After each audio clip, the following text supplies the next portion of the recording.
மனைவியையும் அந்த வனாந்தரமான காட்டிலே விட்டுவிட்டு வந்து விட்டார்கள். ஆனால் இன்னைக்கு நிலைமை என்ன? இன்றைய தினம் 5000 ஆண்டுகளுக்கு பின்னால் இன்றைய தினம் எந்த வனாந்தர பகுதி ஆள் நடமாற்றப்பட்ட மனித சஞ்சாரப்பட்ட இடமாக கருதப்பட்டதோ அந்த இடத்திலே இன்றைக்கு இன்றைய சவுதி அரசாங்கத்தினுடைய கணக்குப்படி 1 கோடி முஸ்லிம்கள் அங்கே குழுமி இருக்கிறார்கள். சுபஹானல்லாஹ், 1 கோடி முஸ்லிம்கள் இன்றைக்கு அந்த ஹஜ் கடமைகளை நிறைவேற்றுவதற்காக வேண்டி அங்கே குழுமி இருக்கிறார்கள்.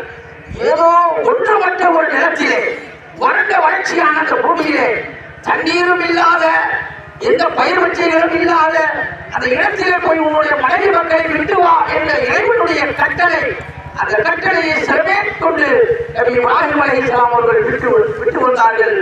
ஆனால் இன்றைய நிலைமை என்ன? 2026 இன்றைய தினம் மக்காவிலே அந்த மதீனாவிலே 1 கோடிக்கும் மேற்பட்ட ஹாஜிமார்கள் அங்கே குழுமி இருக்கிறார்கள்.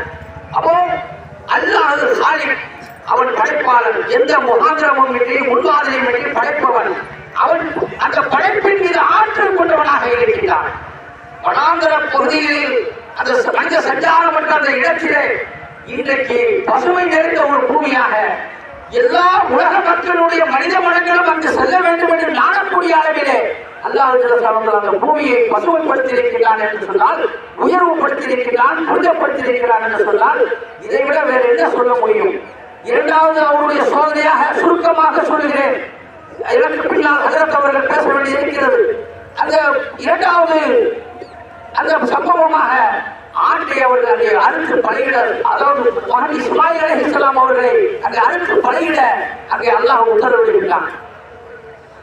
யா முனைய இன்னி அராபில் மனாமி அன்னி அதுமக கப்பம் துருமாதாரா, மகனே உன்னை அறுத்து பலியிடுவதை போன்று நான் கனவு கண்டேன் என்று கேட்கிறார்கள்.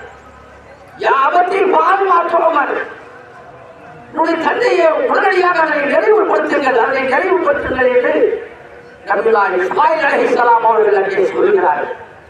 அந்த கட்டளையை ஏற்று சிறமேற்கொண்டு நல்ல கூர்மையான கத்தியை வாளை கொண்டு போய் விழாவினுடைய அந்த பகுதியில் சென்று தன்னுடைய மகனை குப்புற கடத்தி தலைமுடியை பிடித்து இழுத்து அவருடைய கழுத்தை அறுப்பதற்கு துணிகிறார்கள் நபியுல்லாஹ் இப்ராஹிம் அலைஹிஸ்ஸலாம் அவர்கள். 1 முறை அல்ல, 2 முறை அல்ல, 3 முறைக்கு மேலாலும் முயற்சித்தும் அந்த மென்மையான தோட்கள் அங்கே அறுபடவில்லை. அந்த மென்மையான தோல் அங்கே அறுபடவில்லை. இறைவன் அவர்களுடைய தியாகத்தை ஏற்றுக்கொண்டான்.